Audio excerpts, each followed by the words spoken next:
The sky above planet Thraxis had always been strange. Clouds were thick, red, and hot. The ground was made of black glass and hard metal. Volcanoes spat fire in the distance. The air smelled of burning rock. It was a death world, one of the most dangerous places in the galaxy. Only the strongest species lived here. The Jarnok, lizard-like warriors with metal skin, ruled the land. They trained in the lava fields and fought monsters with their bare claws. No weak creature could survive on Thraxis, but that day, something new came. It did not come with noise. It did not come with light. It came as blood. At first, it was just a few drops. Red, thick, warm. They fell from the clouds like slow rain. The Jarnok looked up, confused. There were no ships in the sky, no signs of war, yet blood kept falling. More and more. Within minutes, it covered the black rocks. It filled cracks in the ground. It turned lava rivers dark red. One of the Jarnok leaders, Karn Trok, touched the blood and smelled it. His eyes narrowed. "This is not our blood," he said. "And it is not fresh." Suddenly, alarms started ringing. The mountain towers that scanned the sky picked up strange energy. Something massive had passed above them, too fast to see. No lights, no sound. Just a wave of static. And then, the screams began. In the training pits, young Jarnok warriors began to fall, not from wounds, not from poison, from fear. They clawed at their eyes. They cried like children. Some broke their own bones. Some ran straight into lava. "They're in our minds." One shouted before snapping his own neck. Karn Trok roared. "For his soldiers, form up. This is psychic warfare. This is a test." But deep inside, he knew it wasn't just a test. It was a message. Across the galaxy, the Council trembles in. The center of the galaxy floated the Council of Deathworlds, a secret organization that ruled the most dangerous planets. Each member represented a world that had survived endless wars, natural disasters, and alien invasions. They were proud, brutal, and cold. Humans had a seat too, though most other species hated them. Earth had once been weak, but after surviving 5 extinction wars, humans had earned their place among the worst. A meeting was called. 12 leaders stood in a dark metal room shaped like a blade. Each leader looked different, some made of fire, others of crystal, some part machine, some part monster. The human seat was empty. From Thraxis, a message was playing on loop. Blood falling like rain, screaming. A whisper in the background, not in words, but in thought. "You are not gods. You are mistakes. The real death has come." A long silence followed. The leader of the Vatari wormlords, a species of massive burrowing worms, finally spoke. "This is a warning." "No," growled a beast made of stone from planet Cragmore. "This is a hunt." The chair of the humans blinked to life. A message played. It was old 5 years ago. A man's voice. "If you're hearing this," he said, "we've already let it out. We warned you to leave Earth alone. You didn't listen. So now we'll stop listening too." No one in the council moved. One soft voice finally whispered, "The humans made this?" Back on Thraxis, blood and madness, the blood did not stop falling for 3 full days. By then, half the Jarnok were either dead or had gone mad. The strongest warriors couldn't hold their minds together. Some began praying. Others burned their own temples. Karn Trok walked through the ruins of the great arena. Blood dripped from broken statues. The floor was covered in red pools. He found one survivor, a young Jarnok named Sarl Vek, sitting in the corner, shaking. "What did you see?" Karn asked. Sarl Vek whispered, "A star." That screamed. It looked at me, and I was never born again. Karn did not understand, but he knew something had changed. A force beyond logic, beyond war, had touched their world. Crash in the north on the 4th day, something finally appeared in the sky. A ship, silent, black, cracked like old bone. It moved slowly. No weapons, No lights. It crashed into the cold mountains of the north. Karn Trok led a group of surviving warriors to the crash site. They found the ship half buried in snow and ash. It was huge, nearly a mile long, but made of no known metal. One of the warriors touched the ship. He turned to stone. They cut their way inside. The halls were twisted and wrong. Walls moved when no one looked. Some were wet. Some were hot. Some had teeth. Then they found it. In the center of the ship sat a being. It had no clear shape. A body, but also a shadow.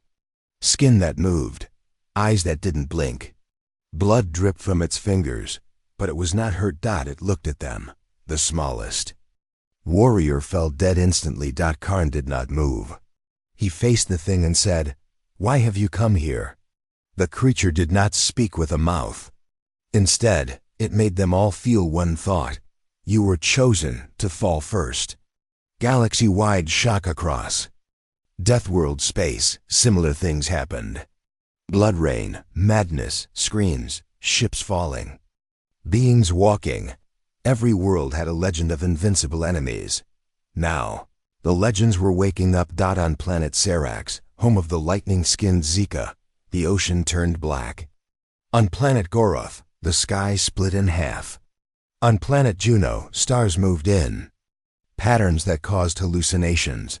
Every signal, every scan pointed back to Earth, but Earth was silent. No calls. No defense. No answer. As if it had already left. Karn's last stand back on Theraxis. Karn Trok stood before the creature once more. Most of his warriors were gone. Only a handful remained. He held a plasma sword in one hand and an old flag in the other, the symbol of the Jarnok Empire. He said, "We are not afraid to die. But we will die standing." The creature tilted its head. Blood ran from the walls of the crashed ship. Karn attacked. The fight was fast. Too fast. The sword never touched the creature. Karn's body froze in midair. His memories started falling out of his head one by one. He saw his mother's face, then forgot her. He saw his first battle, then it vanished. His body aged, reversed, twisted, and burned. In the last second before he vanished, Karn had one final thought. This is not war. This is judgment. Final scene. The Council watches in the Council of Deathworlds. All members watched the footage. The screen showed the last image from Theraxis Karn's face, frozen in fear, covered in blood rain. Then the signal died. Human chair remained empty, but then it blinked again. A final message played, just 3 words. The gates opened. Then silence. The galaxy held its breath. The Council of Deathworlds met inside a black structure floating in deep space. There were no windows, no lights. Only glowing red runes carved into stone walls. No star system was close. No ship dared come near. This place was hidden for a reason. It was where monsters ruled. There were 12 seats at the council.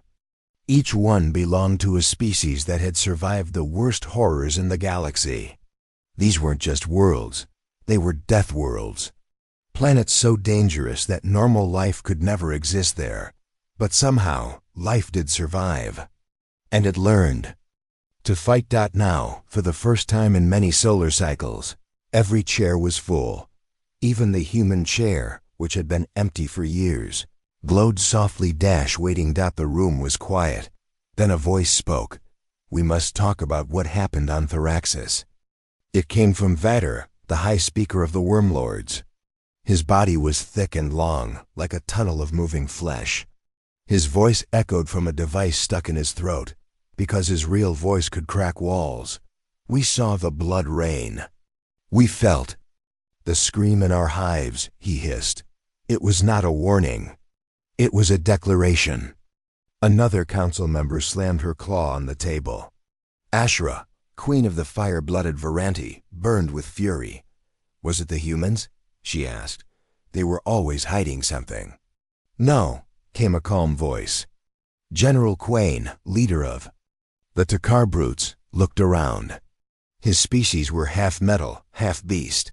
They were too afraid of us. They couldn't do this. Maybe they stopped being afraid, said a new voice. Everyone turned. The human chair glowed bright blue dot, and for the first time in 10 years, a human walked into the chamber. The human returns. He was not tall, not powerful. He wore a simple black coat, no armor. His hair was silver, his eyes dark. But there was something in his walk calm, cold, like someone who had already died once. My name is Ambassador Locke, he said. Earth sends no apology, only truth. He sat down in the human chair. No one moved. Even Vader's worms stopped crawling. Ashra leaned forward. Truth about what? Locke looked around. About the one who came to Thraxis. The one who made your strongest fall. That was made by us. The chamber went silent. The weapon with no name. Locke didn't blink. Years ago, you voted to remove Earth from the Council. You said humans were not strong enough. You thought we were soft, weak. No one said that, muttered General Quain. You said it with bombs, Locke replied. The Fire Queen, Ashra, growled. We attacked because humans were expanding, building things too fast. And we stopped, Locke said. Or so you thought. We didn't stop building. We just built something you couldn't understand. What is it? Vader hissed. That thing on Thraxis. What is its name? It has no name, Locke said. Because it is not alive in the way you understand. It is a weapon, but not made to kill. It was made to judge. Panic in the room. The council started to argue. That's impossible. No weapon can enter a mind. It's trickery. This is human madness. Locke raised his hand. Let me show you. He pressed a button on the armrest of his chair. The center of the chamber lit up. A hologram appeared. Footage from Earth's hidden archives. It showed a dark room. A child stood in the center, crying. Around the child were armed soldiers. Suddenly, the child looked up. The soldiers began to scream. Their armor cracked. Their hearts stopped. Then, the child vanished. Another video. A battlefield. Ships. Burning in orbit. One figure walking through the fire, untouched. Minds bending. Whole squads dropping their weapons, kneeling, crying. Ashra's voice trembled. You made this? From a child? Locke nodded. We didn't make it from a child. It became a child. Then it became something else. The birth of the Judge, Locke explained. After the last war, Earth was tired. The galaxy saw them as survivors, but weak ones. So the humans began to study fear itself, not just weapons, not just soldiers, but psychic trauma, memory control, and emotion-based energy. They discovered a signal deep in the galaxy's edge, a place where stars bent and time moved strangely. From it, they pulled something, alive but formless. It had no thoughts, no rules, just hunger for justice. They gave it structure, purpose, a new body. Then they let it grow. It doesn't hate, Locke said. It just decides who deserves to continue. General Quain leaned forward. Then why did you let it go? Why unleash it now? Locke stared at him. We didn't, he said. We lost control. The real reason. Suddenly, the council was no longer angry. They were afraid. How many are there? Asked Vader. We don't know, said Locke. Where is it now? Asked Ashra. We don't know. Can it be stopped? No. The Fire Queen stood. Then Earth must be punished. You brought death to us all. Locke stood too. His voice stayed calm. No, you brought it. You pushed Earth too far. We tried to warn you. That child you saw? She was your first warning. You took her. Experimented on her. What came next was your answer. The council looked at one another. For the first time in their long history, they did not feel like rulers. They felt like prey. A ship falls again as the council argued. A new alert came in. Planet Varnes, home of the Bone Eaters, had just gone silent. An entire world gone. Footage showed a dark sky, then blood. Then static. Another ship had fallen. Another being had walked. Final scene. The empty throne after the meeting. Ambassador Locke walked alone through the dark halls. A voice called from behind. "You're not afraid?" It was General Quain. Locke turned. Humans lived in fear for centuries. We're past that now. Why come here then? Why face us? Locke gave a small smile. Because I wanted to see who would beg, and who would fight, and what will Earth do next? The general asked. Locke looked up at the stars beyond the council chamber. "We won't do anything," he said. "The gates are already open. Now the galaxy must decide if it deserves to live." The creature sat alone inside its broken ship, deep inside the cold canyons of Thraxis. Wind howled outside. Blood rain had stopped. But nothing felt normal anymore. Around the ship, the Jarnock dead lay in piles. Not burned, not cut, just ... Their minds had shattered. No one had touched them. No weapon had fired. They had simply looked at the creature and lost everything. But it wasn't just Thraxis now. Across the stars, something began to change. Ships vanished without a fight. Soldiers dropped their guns and cried. Entire planets went dark in seconds. It was not war. It was something worse. The message from nothing on the deathworld of Galtrun, where gravity crushed most bones and storms tore buildings apart. A strange signal was picked up by the ground towers. At first, it was a whisper. Then scream, then silence. Then again. Over and over. A soldier, one of the Brulek giants, heard the signal too closely. He ripped off his own ears. He smiled as he died. His last words. "It's showing me ... me. But I'm wrong." The council received the signal. The data was clear. This was not a broadcast. It was a thought being sent across space. Directly, no radio. No tech. Just pure, focused emotion. What kind of mind can send that far?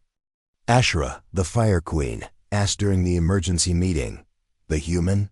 Ambassador Locke answered, "Not a mind made for flesh." The test begins on the frozen world of Sika. A research team tried to trap the creature. They had built the strongest prison known to science, made of anti-energy walls and time-bending chains. The creature walked in. The walls melted. The chains never moved. The scientists began to laugh. Then scream. Then each drew a picture of the same thing. A star with eyes. Each was different. Each star had a face, but all were crying. None of the scientists survived. When the council saw the footage, only 2 members watched it all. The others had to look away. One member, a stone being from Cragmore, shattered himself afterward. Earth's silent answer, Ambassador Locke, was asked again and again. "How did you build this?" His reply stayed the same. "We didn't build it, we woke it up." He told them the truth. Earth had found the creature frozen inside a neutron core, beyond the edge of known space. A body with no life. A mind trapped in itself. At first, it was just studied. But when a child with psychic abilities touched it, something happened. The creature opened. The child's mind burned away, but something stayed, and it began to learn. The first galactic collapse, then came the first world to fall without the creature ever landing. Planet SELEK-4. It was a fortress world, home to the psychic-led Aetherians. They believed minds were more powerful than any weapon. When the signal reached them, they laughed. Then one of their leaders stood and screamed, "I see my death," over and over. "It's a me, it's a me." His body exploded from inside. The same happened to every Aetherian on the planet. No battle. Just reflection. The creature had sent them their own thoughts, rewritten, false memories, false futures, regrets they never had, until they believed them. The mind of the galaxy began to tear apart. Council breaks back at the Council of Deathworlds. Panic spread. The Vatari wormlords abandoned their seat. The Bone Eaters from Varnes went dark. Ashra threatened war against Earth. Locke stayed. Calm. You still think this is about us, he said. It isn't. It was never about Earth. We're not leading it. We're just ... not being chased anymore. General Quain slammed his metal fist down. Then what does it want? Locke whispered, to find out if we deserve to be. The truth. About the creature they called it the Judge now. No name. No history. No mercy. It didn't speak in language. It spoke in feeling. Every being who looked at it saw a different thing. A child they lost. A war they started. A version of themselves they never wanted to become. One alien soldier from Zetron Prime said, "It showed me a galaxy where I was. The last one alive, and I liked it. That's why it killed me." Another wrote, "It showed me peace, and I couldn't accept it. So I stopped being real." The creature didn't fight with violence. It fought with truth, or a twisted mirror of it. Earth was gone. The council tried to contact Earth again, but it was silent. A drone sent near. Earth's solar system vanished. A probe from the Varanti exploded. The moment it entered the Kuiper belt, the stars around Earth dimmed, not physically, but in scans. Something was hiding it or protecting it. Then one final message appeared. It wasn't from Earth. It wasn't from the creature. It was from a signal. Buried deep in council space. Just 4 words. We are already past. Final scene. The falling mine. The creature moved again. It left. Thoraxes. No ships followed. They couldn't. It passed through wormholes and gravity wells as if space were bending around it. Stars bent, planets cracked. Not from force, but from thought. On one world, it arrived. Looked at a mountain. The mountain dreamed. It was a child. Then the mountain shattered from loneliness. What kind of mind could do that? A mind that wasn't shaped by war. A mind shaped by the idea that no one was worthy. But some could be remade. It wasn't here to destroy. It was here to decide. The galaxy was not silent anymore. It was screaming, not with fear, but with rage. After the fall of Thoraxis, after the death of Select 4, after the psychic waves crushed minds from light years away, something changed. The Deathworlds, once proud and brutal, once divided by hate and power, did something rare. They agreed. The Council of Deathworlds voted 10-2. Strike back. They knew they might not win, but they would not die begging. The first strike. Brontar planet Brontar was a nightmare even by Deathworld standards. Its surface was rivers of lava, broken only by floating rock islands and towers of burning iron. Its people, the Volcran, were made of liquid stone and fire. They were not afraid of heat, not afraid of death. When the creature came without ship, without warning, they were ready. They had built the Crucible, a massive trap powered by the planet's core. It pulled in heat and pain and turned it into pure anti-life energy. No mind could survive inside it. No soul, no thought. The creature stepped into the Crucible. The trap activated. For 30 seconds. The Volcran believed they had won. Then the energy reversed. Instead of dying, the creature fed on it. The Crucible exploded. The floating islands melted. The Volcran screamed not from heat, but from shame. The creature walked out of fire that should have unmade it. It looked up. And Brontar died. Second strike. Sarnak Hive. The Sarnak lived underground, deep in the poison crusts of planet Darson, where gas storms killed most things in seconds. They had no eyes, no ears. They thought in echo pulses, vibrations of sound and smell. When they learned about the creature, they built a defense of perfect silence. No sound, no memory, nothing to hear or sense. If the creature worked through the mind, they thought, then without senses, they could not be attacked. They were wrong. When the creature came, it didn't move. It waited. Then each Sarnak began to vibrate at different rhythms, seeing false tunnels, false food, false voices. They starved while feeding. They danced while dying. Some tore off their own legs. Some ate their young, thinking they were intruders. The creature never touched them. When it left, Darson was quiet again. Too quiet. No Sarnak remained. The plan that almost worked. Not all Deathworlds used raw power. Some used trickery. On Moon Zelrin, orbiting the storm world Verta, a council-approved trap was built with the help of exiled human scientists. The idea was simple. Create a fake version of the creatures. Memory, a psychic maze made of human pain, mistakes, and love. If the creature read minds, maybe it could be caught in ours. They called it the mirror trap. When the creature arrived, it entered the trap instantly. Inside, it found memories, human soldiers hugging their children, bombs dropping on cities, lovers saying goodbye, children laughing in rain. For the first time, the creature stopped moving. The trap worked. The being fell to its knees. Sensors showed it was thinking too hard. The galaxy dared to hope. Then the trap shattered. The creature stood again. Its body was bleeding from places it didn't have before. It said one word in clear English: why? Then it left. The survivor's warning: one Deathworld survived. Not because it was strong, but because it hid. Planet Onyx 2, home of the jelly-bodied Trellians, had buried its cities under oceans of acid. The Trellians were not fighters. They were thinkers, scanners, listeners. When the creature came, they did not attack. They watched, and for a moment, the creature looked back. It did not destroy them. It passed over the sea slowly, like a shadow.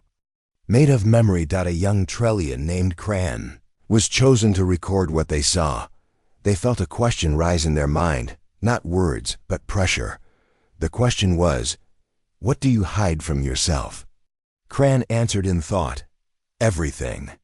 The pressure faded, and the creature vanished. The Trillians lived. Kran sent a warning to the council. Do not fight it. Do not run. It isn't testing our weapons, it's testing our truth. Human silence breaks back at the council. The seats were nearly empty. Of 12 members, only 5 now remained. General Quain, Ashura the Fire Queen, Ambassador Locke, for the humans, and 2 others. New species desperate to be part of the council now that old powers were falling. They argued over plans, debated full system-wide bombings. One suggested building a black hole trap. Locke listened quietly. Finally, Ashura shouted, why do you just sit there? Why won't Earth help? You made this thing. Locke stood. He placed a device on the table. It glowed and began to speak. Not in Locke's voice, not in human voice. In the creature's voice. You taught Earth war, it said. You gave us loss, fire, and silence. So we answered with truth. You built monsters. We built one that looks back. Then silence. General Quain spoke slowly. It can see us, even now. Locke nodded. Double quotes yes. And the more you try to stop it, the more it learns. The pain of knowing. At that moment, on a mining station orbiting Vector 11, a worker turned to her partner. Her face was pale. Her eyes were blank. I remember a death that didn't happen, she said. Then she stabbed herself with a wrench. Station broadcast stopped. Later, investigators found every worker had been dreaming of the same thing. Their own funeral, and they liked it. Final scene. The world's fall. Quiet. Planets stopped talking. Ships turned back. A new fear began to grow, not of death, but of understanding. Because the more they learned about the creature, the more they began to question everything. Why they fought, why they ruled, what they were really hiding. One final message came through. All comes from an unknown source. Just 6 words. It doesn't kill, it shows you. Then the Council of Deathworlds received a final report. A planet not on any map. One they forgot long ago. It had just been visited. The name was Earth, and it was now empty. The Council of Deathworlds had lost control. Planets were dying without war. Armies were breaking without battles. Whole species were going silent, not because they were destroyed, but because they saw something inside themselves. The creature moved through space without ships. It left no trail, no wake, no warnings. Just fear and silence. In the middle of this chaos, Earth, where the creature had first awakened, was quiet. Too quiet. And that silence was beginning to scare even the monsters who ruled the galaxy. The Broken. Council. Only 4 seats remained filled at the Deathworld Council. Ashura, the Fire Queen, paced the floor, her body glowing hotter every minute. General Quain, armored in dark steel, stared without blinking. A spider-like diplomat from the fallen world of Seeker hung upside down, whispering to itself. And then there was Ambassador Locke, still calm. Still human. Still watching. They had demanded answers. For weeks now, Locke had said little, but finally, on the 42nd day after the fall of Thraxis, he spoke. "Do you want to know what Earth really wanted?" he asked. They leaned forward. Locke said, "We wanted to be left alone. The past they forgot a long time ago, before Earth ever joined." The Council, before the wars, before the stars were mapped, humans sent signals. Friendly ones. They said, "We are peaceful. We are curious. We just want to learn." But what came back were not handshakes. Earth's colonies were invaded. Human ships were hunted. Their leaders were assassinated. By the very Deathworlds now sitting in this Council. Earth survived, barely. But something changed inside them. Not hate. Not revenge. Silence. They stopped reaching out. They stopped sharing. They began to study the ones who hurt them. And they learned. The Black Archive lock revealed that under Earth's oceans, beneath miles of pressure, was a place called the Black Archive. It had no light. No warmth. And no exit. That was where they kept the creature after they found it floating in deep space, frozen. Without form. They studied it. They fed it thoughts. Dreams. Memories. Pain. It grew stronger. It didn't eat food. It didn't breathe air. It fed on truths no one wanted to hear. And in time, Earth saw what it really was. A weapon against deception. Why they let it go? Shra stood, smoke rising from her skin. "If you hated us, why didn't you use your fleets? Why not bombs?" Locke answered with one word. Pointless. He explained that Earth scientists came to believe that war only repeated old pain. It changed nothing. Deathworlds always returned, rebuilt, attacked again. But the creature, the judge, was different. It didn't destroy ships. It destroyed lies. It forced each being to face itself and either survive that truth. Or disappear. And when the time came, Earth no longer tried to control it. They just opened the door. Earth disappears. General Quain slammed his fist on the table. Then where is Earth now?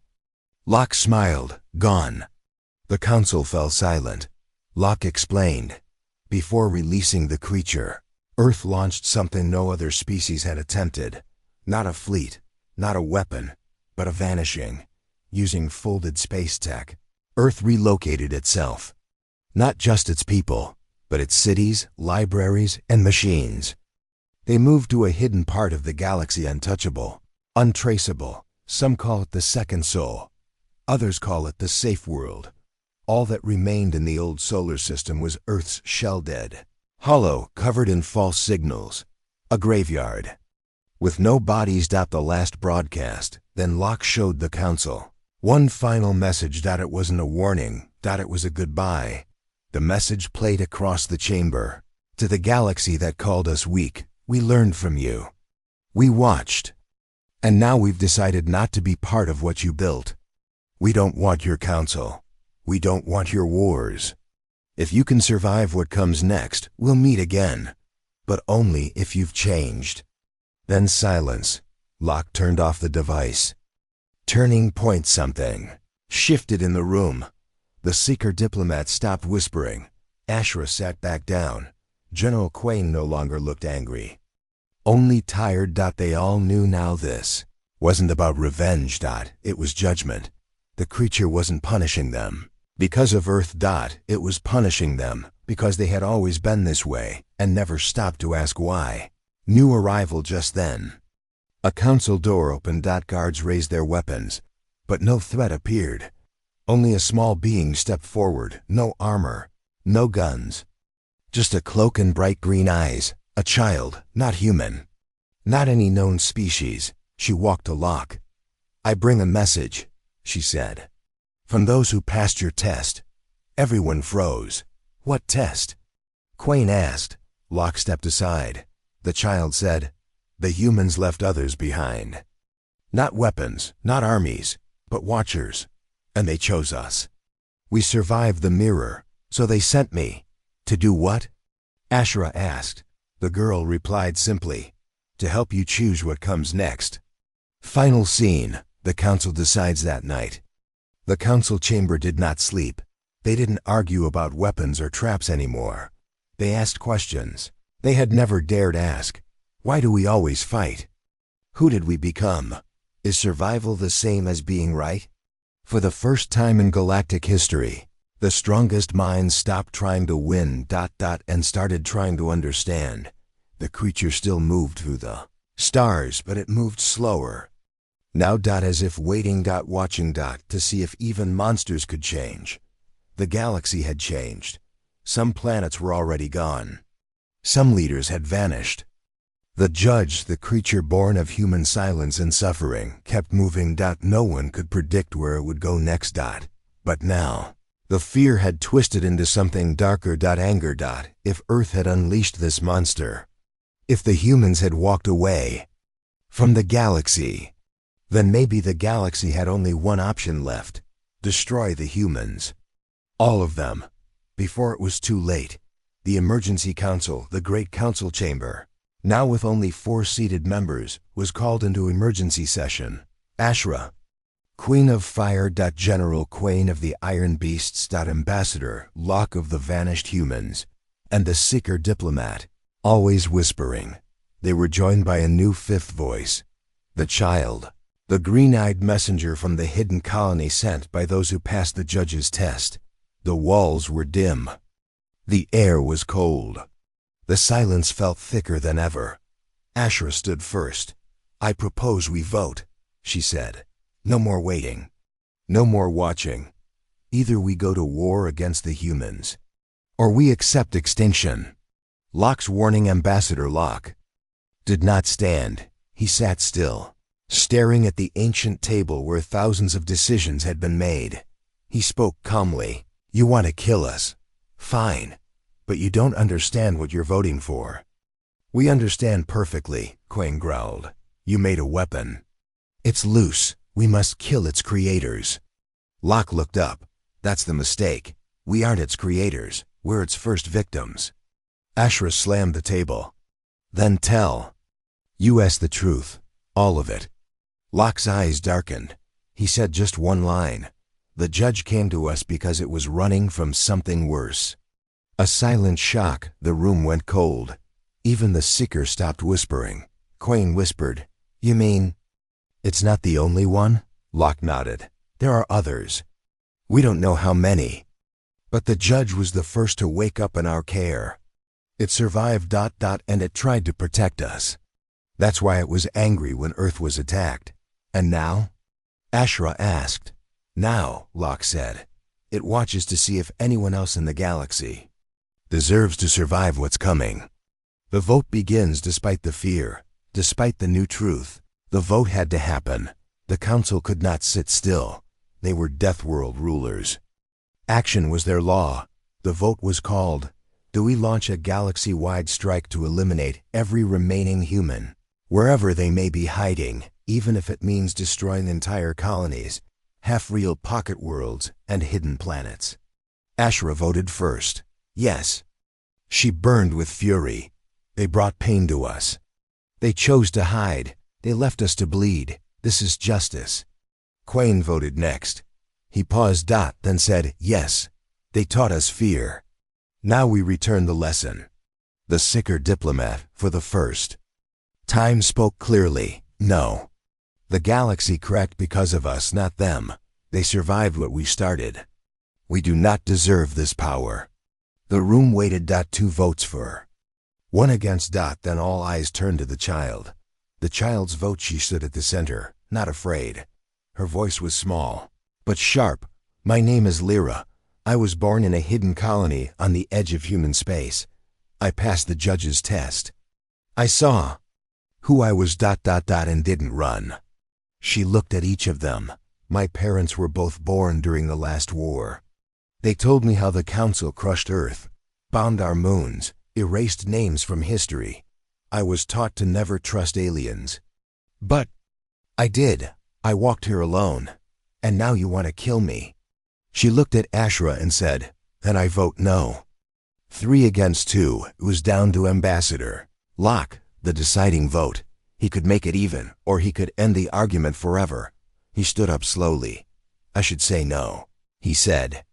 "I should want to protect my people." But he turned to the Fae. "Others, I want you to try. I dare you to come after us." The room went tense. Locke's eyes gleamed. "We're not hiding anymore. You want to hunt us? Fine, but the next creature that wakes won't be like the judge." Ashra whispered, "You have more?" Locke said nothing. Then he voted no. A choice made 3 votes, against 2 votes for. The Council voted not to exterminate humanity. But that choice changed everything. The backlash. Begins news of the vote spread fast. Across dozens of Deathworlds, leaders screamed for blood. Militaries declared the Council weak. Some worlds broke away from Council law. The Cragburn Dominion launched a fleet toward a known human colony. They called it the Cleansing. They never returned. Their last message, "We saw ourselves." And we burned. The judge had visited them before they even arrived. Earth's ghost. Then a strange thing happened. A signal came, not from a planet, not from a ship out from nowhere, from space itself. A voice spoke in many languages at once. "You have voted. You have chosen. Now the mirror turns to you." It wasn't a warning. It was a promise. The judge was watching. The final scene. Shadows on the edge. Ambassador Locke left the council chamber with Lyra beside him. She looked up at him. "Is it true that there are more?" Locke nodded. "We found 6 in the black. Only 1 woke up." "What about the others?" He stopped walking. "They're dreaming, still silent. But the dreams are changing. And if they wake?" Lyra asked. Locke looked up at the stars. "If they wake, it won't matter who started what. Only who's still human enough to stop them." There was once a belief, across many worlds, that the galaxy was watched by something higher, something greater than war, stronger than fear. They had different names for it. The Varanti called it Vorgos, the flame of order. The Cragburn whispered of the first iron, a god of survival. The humans, long ago, called it hope. But now, there were no gods, only the judge. And it was not here to save them. It was here to see them and decide. The collapse of Varn Prime, the Deathworld Varn Prime, once ruled by the storm-blooded Cragburn, had walls made of living metal, storms that ate sound, and armies born in gravity wells. When news of the council vote reached them, that humanity would not be purged, rage filled their towers. Varn, Prime's warlord, called a final gathering. He stood on the tallest peak and shouted, "If the gods do not kill the humans, then we shall become gods ourselves." That night, they launched every ship they had. They never reached their target. The fleet disappeared mid-flight. Nothing returned, except a single broken drone. It carried one message, etched into its black shell. "You were never gods. You were just lucky." The council shatters. Only 3 seats remained at the Deathworld Council. Ashra. Quain. Locke. Even. The whispering, sicker diplomat had vanished into the black, afraid of its own thoughts. Ashra sat silent, her flames now weak, her power fading. "I gave my whole life to war," she said. "Now I don't even know who I am." Quain didn't answer. He had removed most of his armor. His voice was softer than before. "I miss being sure. Being strong." Locke stood and placed a small cube on the table. It showed images, humans rebuilding ruins, planting forests, teaching old stories to children. He said, "We never needed gods. We needed time." The plea of the broken, as the galaxy darkened, more Species ones who once ruled, once conquered, once mocked the weak began to beg. They sent messages to the void. To Earth. To the judge. We are sorry. We were wrong. Please look at someone else. But the judge never answered words. It answered actions. And actions take time. One planet, Torin 5, tried something no other had. They forgave an enemy, a species they had been at war with for centuries. They held a peace meeting in their capital tower, broadcast it to the galaxy. Halfway through the speech, the room began to shake. Everyone panicked, but then the wind stilled. A dark shape passed over the tower, and then nothing happened. No screams, no blood. Just peace. The judge had come. And left the hidden world. Then came a message that changed everything. From a system long forgotten, a place erased from most star maps. It was called Acheron, and it had never been touched by the judge, even though its people were cruel. Even though they had broken peace treaties and erased planets, they remained untouched. Locke read the report 3 times. Impossible, he said. So the council sent a scout. Lyra, the child messenger, went with them. Changed them. Game, the secret of Acheron. Acheron was not silent. It was singing. The planet's surface emitted a low hum, constant, soothing. A kind of song that calmed even the most violent minds. The people were strong, but peaceful. Not because of law, because of the sound. Deep underground, they discovered ancient machines. Older than any race. Far older than the judge. Machines built to project peace, emotion, unity. It had worked for centuries. One scientist whispered, "This is not defense. This is guidance." Then they found carvings, symbols of the creature, but not as a monster. As a messenger. It had come here long ago and left without harm. The council's final hope. Back at the council, Locke stood before the last 3 chairs.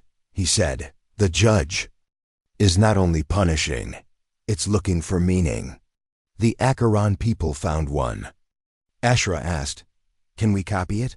"No," Locke said. "But maybe we can learn from it." Quain nodded. "Or maybe we let the galaxy fall and hope we're not the next ones chosen." Lyra stepped forward. "I think there's another way."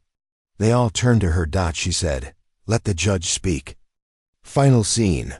The voice of judgment. That night, across thousands of systems, a new signal was heard. Not a warning, not a scream. A voice. One voice. In every language. At once. "You know who you are. You know what you've done. The test is not over. It has only begun, and for the first time." The judge spoke its name, but it wasn't a name at all. Just a word. Reflection. Then it vanished. For now, they thought it was gone. The judge, born in silence, grown in pain, had stopped moving. For weeks, no planets died, no ships vanished, no minds were lost. The galaxy dared to breathe again. But deep down, they all felt it. It was still here. Watching. Waiting. And slowly, it was changing. The quiet before on council worlds, leaders tried to rebuild. Ashra, once queen of flame, sat in a garden of cold flowers. Her fire no longer burned. But for the first time, she felt peace. Quain, the metal warrior, melted his last weapon into a sculpture, a figure holding its own reflection. The council no longer passed laws. It passed lessons. Every week, a new speaker came forward to tell their truth. What they had done, what they had feared, what they had never said. It became known as the telling, and through it, the galaxy began to heal. But far away, in the shadows of deep space, something stirred. The signal. From inside on a quiet research station orbiting the black dwarf Zaro, a scientist named Kilra ran a scan on herself. She had seen strange dreams for days. Each one ended the same way, her own face, but smiling like it wasn't hers. She feared infection. A mental weapon. She checked her brainwaves. They were normal. Then she checked her DNA, and that's when she found it. A sequence that didn't belong. not alien. Not artificial. Just wrong. The same sequence Earth had hidden from the Council long ago. The judge's genetic echo. Inside her. Inside many others. The hidden truth back at the Council. Ambassador Locke listened to Kira's report. He said nothing. For a long time. Then he looked at Lyra. You were born in the colony, weren't you? Lyra nodded. Why? He asked quietly. Have you ever heard a voice? When you were alone? Not outside, inside. She hesitated. Double quotes yes. He nodded. It's time I told you everything. Earth's final act. Locke brought out a black cube. A backup of Earth's last archive, locked until now. He placed it in the center of the council chamber. It played a message. This is Project Mirrorfall. To the future, know this. The creature you call Judge was never one being. It was an idea shaped by all of us, by pain, by memory, by war. When it awoke, it did not come from the stars, it came from us. The council froze. Kira gasped. You mean? We built it? Locke shook his head. No, we became it. The seeds of judgment. The truth was simple. The Judge was not only a mind, it was a mirror, made real. A reflection of the worst parts of life, shaped by those who tried to forget them. When Earth fell silent, its scientists didn't just wake the creature. They merged with it. Volunteers gave pieces of themselves mind, thought, even blood. The Judge became a collective force of memory and meaning. And when it left Earth, it didn't leave alone. It left seeds, echoes, fragments of its code inside thousands of humans. People like Lyra, people like Kira. The awakening across the galaxy. More people began to remember things they never lived. Nightmares of ancient wars. Memories of lives not theirs. They were remembering the Judge because it was inside them. Growing, to take control. But to become something new. Not destruction. Judgment. From within, the final debate back in the council chamber, a choice had to be made. Ashura asked, do we remove the fragments? Burn the code? Tear it out? Crane replied, and become monsters again? Locke looked tired. It's not about removing it. It's about what we do with it. Lyra stood. If it's part of us. Then maybe it's time we stopped running. From ourselves.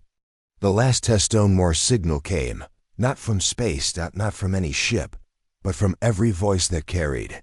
A seed. It spoke together. One sentence. We are the Judge now. No war. No fire. Just one question sent to every mind. When you close your eyes, do you fear yourself? The future begins and then ... nothing. No screams. No deaths, just a new quiet. But it was different this time. Not fear. Not hiding. Just understanding. The galaxy did not fall. It changed. The council ended. The telling continued. And across forgotten worlds, people began to live honestly, carrying the voice inside not as a weapon, but as a reminder. Final scene. One more mirror. Lyra stood on the edge of a small moon. She looked at her reflection in a pool of still water. For a moment, her eyes changed. Not scary, not strange, just wise. She asked aloud, are you still watching? In her mind, a voice answered, yes, but now so are you.